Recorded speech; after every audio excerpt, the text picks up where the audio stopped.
नमस्कार, जी उत्तर प्रदेश उत्तराखंड देख रहे हैं आप। मैं हूं आपके साथ दीपाली। गाजीपुर से इस वक्त की बड़ी खबर है। जी उत्तर प्रदेश उत्तराखंड की खबर का बड़ा असर हुआ है। गाजीपुर में अफजाल अंसारी पर केस दर्ज हो गया है। गाजीपुर के शादियाबाद थाने में मुकदमा दर्ज हुआ है। महाकुंभ को लेकर अफजाल ने टिप्पणी की थी। पूर्व कोऑपरेटिव चेयरमैन ने केस दर्ज करवाया है।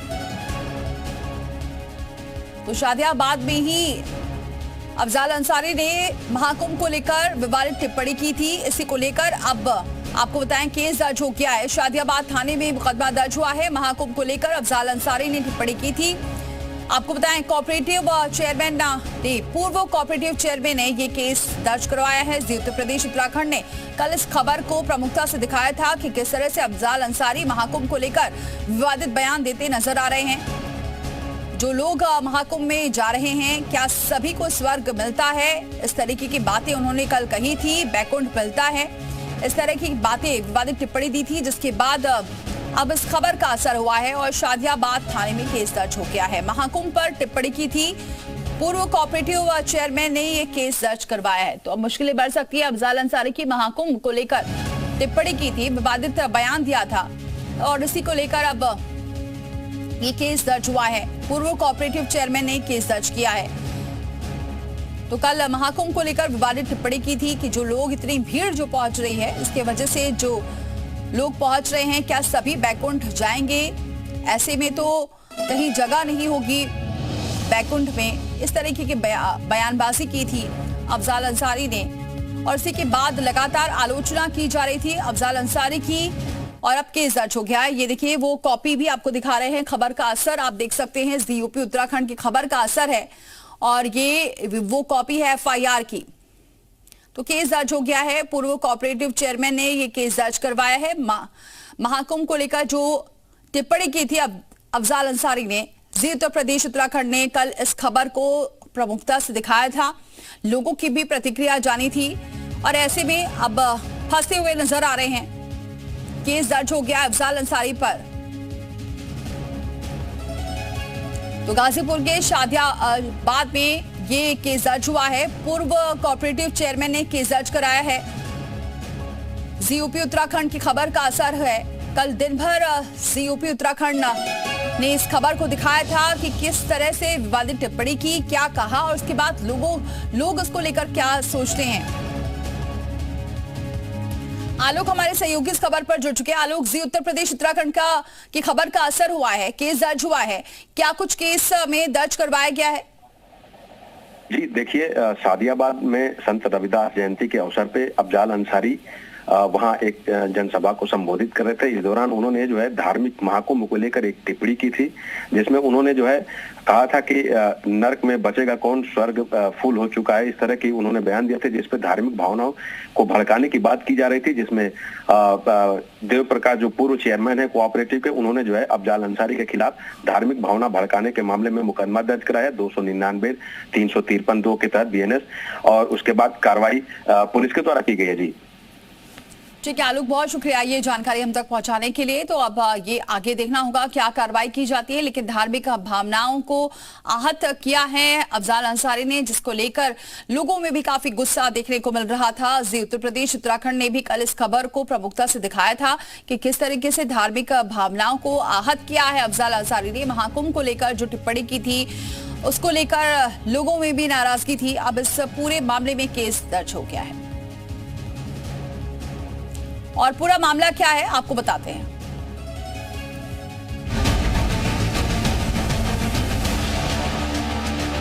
तो जो आलम दिखाई दे रहा है उससे तो लग रहा है कि नर्क में तो कोई बचे ही नहीं। अगर पाप धुल जाएगा तो इसका मतलब आगे वैकुंठ में जाने का रास्ता खुल जाएगा। ये अखिलेश यादव की पार्टी के सांसद अफजाल अंसारी हैं, जो महाकुंभ और संगम स्नान को लेकर बेतुका ज्ञान परोसने की कोशिश कर रहे हैं। किसी धर्म पर कैसे कटाक्ष करते हैं, ये सपा के सांसद कर रहे हैं। मान्यता है कि संगम तट पे नहा करके व्यक्ति पवित्र हो जाएगा, पाप धुल जाएगा। अगर पाप धुल जाएगा तो इसका मतलब आगे वैकुंठ में जाने का रास्ता खुल जाएगा।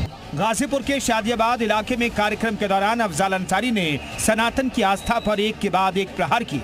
महाकुंभ को नीचा दिखाने के लिए विवादित बयान देते रहे। अगर पाप धुल जाएगा तो इसका मतलब आगे वैकुंठ में जाने का रास्ता खुल जाएगा। तो जो आलम दिखाई दे रहा है उससे तो लग रहा है कि नर्क में तो कोई बचे ही नहीं और उधर हाउसफुल हो जाएगा। ये पहली बार नहीं है जब महाकुंभ को लेकर अफजाल अंसारी ने विवादित बयान दिया हो। इससे पहले भी महाकुंभ शुरू होने से पहले साधु संतों को लेकर विवादित बयान दे चुके हैं। कुंभ लगने जा रहा ना, एकाध मालगाड़ी भी अगर चली जाएगी गांजा की तो खत्म हो जाएगी, वो भी खत्म हो जाएगी। अफजाल अंसारी ने सनातन आस्था को लेकर विवादित बयान दिया तो योगी सरकार में मंत्री संजय निषाद ने उन्हें नसीहत देने में देर नहीं लगाई। देखिए, किसी धर्म पर किसी धर्म के व्यक्ति को टिप्पणी करने का मतलब उसको कोई अधिकार नहीं बनता है। कभी अखिलेश यादव तो कभी सुल्तान बेग तो कभी अफजाल अंसारी। समाजवादी पार्टी के तमाम छोटे बड़े नेता महाकुंभ को लेकर विवादित बयान देते नजर आ रहे हैं। ऐसे में सवाल कि क्या समाजवादी पार्टी को सनातन के महाकुंभ से नफरत है? ब्यूरो रिपोर्ट, जी मीडिया।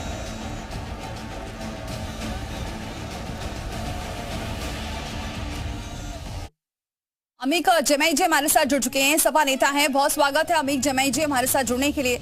अमीक जी, केस दर्ज हो गया है अफजाल अंसारी पर, कल जो उन्होंने महाकुंभ को लेकर अपना बयान दिया था। देखिए, उत्तर प्रदेश की पुलिस की जो सेवाएं हैं वो पूरी तरीके से जो हमारा पीडीए है, समाजवादी पार्टी के लिए समर्पित उत्तर प्रदेश की पुलिस है। अगर हम ये पूछना चाहें कि क्या आप स्वामी अभिभूतेश्वरानंद जी जो पहले दिन से कह रहे हैं कि एनजीटी ने बताया कि गंगा जी का पानी आचमन योग्य नहीं है और गंगा जी का पानी अगर योग्य नहीं तो पूरा कुंभ बेकार है, तो क्या आप स्वामी अभिभूतेश्वरानंद जी पे एफआईआर करने वाले हो? क्या जो लाशें नहीं मिल रही हैं, जिनके परिजन गायब हैं, जो लोग हत्या के लिए जिम्मेदार हैं, मुझे ऐसा नहीं लगता कि एक ही मुद्दे को पकड़कर बैठ गए हैं। वो जो हादसा हुआ है दुखद है, इसमें कोई दो राय नहीं है, लेकिन बार बार उसी एक मुद्दे को लेकर बाकी लोग जो स्नान करने जा रहे हैं वो सब बेकार है। अभी मुक्तेश्वरानंद की जो आप बात कर रहे हैं, उन्होंने खुद भी स्नान किया है, उनके बहुत सारे बयान आए हैं। एक ही बयान को पकड़ के बैठना, आज जो सफाई हो रही है उसको लेकर फिर क्या कहेंगे आप? हमने ये पूछा कि जो लोग मौतों के लिए जिम्मेदार हैं, जो लाशें गायब हैं, उसकी एफआईआर किसके ऊपर होगी? कोई नाम तो बता दीजिए। और जो इंचार्ज हैं कुंभ के, क्या उनके ऊपर एफआईआर होगी? जिन्होंने अव्यवस्था फैलाई है, जो लोग इसके लिए जिम्मेदार हैं, अफजाल अंसारी जी के ऊपर आपने एफआईआर कर दी, क्या आप डीके शिव कुमार जी के ऊपर भी एफआईआर? लेकिन सर ये बताइए, क्या किसी की धार्मिक आस्था को इस तरह ठेस पहुंचाना ये सही है? इसको आप सही मानते हैं? आप मुझे इससे इतना बता दीजिए, जो कि आपके पैनल में बीजेपी के प्रवक्ता से पूछ के बताइए, जिन्होंने कहा था कि जो लोग जिनकी मौतें हुई उन्होंने मोक्ष प्राप्त कर लिया है, क्या ये सनातन का अपमान नहीं है? क्या उस लुच्चे लफंगे के ऊपर एफआईआर होगी? कब करेंगे एफआईआर आप? ठीक है, एसएन सिंह हमारे साथ जुड़ चुके हैं, बीजेपी के प्रवक्ता, उन्हीं से जवाब लेती हूँ। ठीक है अमीक जी, आप बने रहिए। बहुत स्वागत है एसएन सिंह जी हमारे साथ जुड़ने के लिए। एसएन सिंह जी, अमीक जमई जी हमारे साथ बने हुए हैं, उनका ये कहना है कि आपने अफजाल अंसारी पर तो केस दर्ज कर लिया, लेकिन जो बाकी विवादित टिप्पणी दे रहे हैं महाकुंभ को लेकर, उसको लेकर आप कब केस दर्ज करेंगे? देखिए, अमीक जमई को तो माफी मांगना चाहिए। जो जिस धर्म का नहीं होता है उस धर्म के बारे में उनको टिप्पणी करनी नहीं चाहिए। धर्म जो है वो आस्था का विषय है, सम्मान का विषय है। उसके खिलाफ जो जिस तरह की टिप्पणी कर रहे हैं, मैं एक चीज पूछ रहा हूँ, क्या हलाला से जन्नत मिलती है? क्या अमित जमई ये बता के जाएंगे इस चैनल पर? लेकिन ना अखिलेश यादव इसका जवाब देंगे, ना अमित जमई देंगे। हाँ, कुंभ पर जरूर पहले दिन से सवाल उठा रहे हैं। जानती क्यों सवाल उठा रहे हैं? क्योंकि समाजवादी पार्टी के सीने पे तो सांप लौट रहा है। जो देख रहे हैं ना कि करोड़ों लोग आस्था का, सम्मान का, विश्वास का, श्रद्धा की डुबकी लगा रहे हैं, तो जो लोग प्रदेश को बांटने की बात करते थे, जातियों में, धर्म में, मत में, मजहब में, उनके सीने पे तो सांप लौट ही रहा है। और रही बात तो अफजाल अंसारी से बेहतर कौन जानेगा कि कौन स्वर्ग जाता है, कौन नर्क जाता है? भाई उनके भाई, उनके सहोदर, उनके रिश्तेदार, बहुत सारे लोग स्वर्ग नर्क की यात्रा कर चुके हैं। तो कर्म प्रधान देश है, जो जैसा कर्म करेगा, अमित जमई ऐसा कर्म करेंगे, मुझे लगता है कि वो सांसद जी जैसा कर्म करेंगे वैसा फल मिलेगा, और वैसा फल मिला है। ये तो सरकार फल देने वाली है। और तीसरी बात इन्होंने कहा कि कार्रवाई करेंगे क्या। अरे हम जाति धर्म मत मजहब देखकर कार्य करने वाले लोग नहीं है। पुरस्कार भी जिस पार्टी ने जाति धर्म मत मजहब देखकर की, अपने सरकार में अपने ओएसडी को, अपने जाति को, अपने विशेष धर्म को 60% रिजर्वेशन देने का काम, इनसे पूछिए न कहीं लिखा हुआ है क्या कि मुसलमानों को आरक्षण दे देने का काम किया जाएगा। इनकी सरकार जब बनती है तो जुमे की छुट्टी कर दी जाती है। अमित जी छोटा सा रिएक्शन बहुत जल्दी से भर्ती में की जाती है। ठीक है एहसन सिंह जी जरा जवाब ले लेते हैं। अमित जी एक चीज और कही, ठीक है एहसन सिंह जी एक मिनट। केवल आपको सनातन में बुराई नजर आती है क्या? अपने धर्म की चार बुराई को बता के यहाँ पे जाएंगे। ठीक है अमित जी बहुत छोटा सा रिएक्शन जल्दी से बता के जाएंगे कि जो एहसन सिंह जी एक मिनट आप जवाब ले लेते हैं अमित जी से। हाँ बोलिए अमित जी। राज्य की सरकार के द्वारा आम टैक्स पेयर के पैसे से आयोजित महाकुंभ का कार्यक्रम है। अफजाल जी लोकसभा के एमपी हैं, DK Shiv Kumar deputy chief minister है, अभिमुक्तेश्वरानंद जी हो गए या जितने महामंडलेश्वर हैं, उन्होंने कहा कि कुंभ की व्यवस्था सेना के हवाले करो। इसका मतलब ये है कि योगी आदित्यनाथ जी पूरे कार्यक्रम को ठीक है अमित जी आप लोग एक ही मुद्दे को लेकर बैठे हुए हैं। ठीक है बहुत शुक्रिया अपनी बात रखने के लिए, बहुत शुक्रिया एहसन सिंह जी आप भी कभी हमारे साथ जुड़ने के लिए।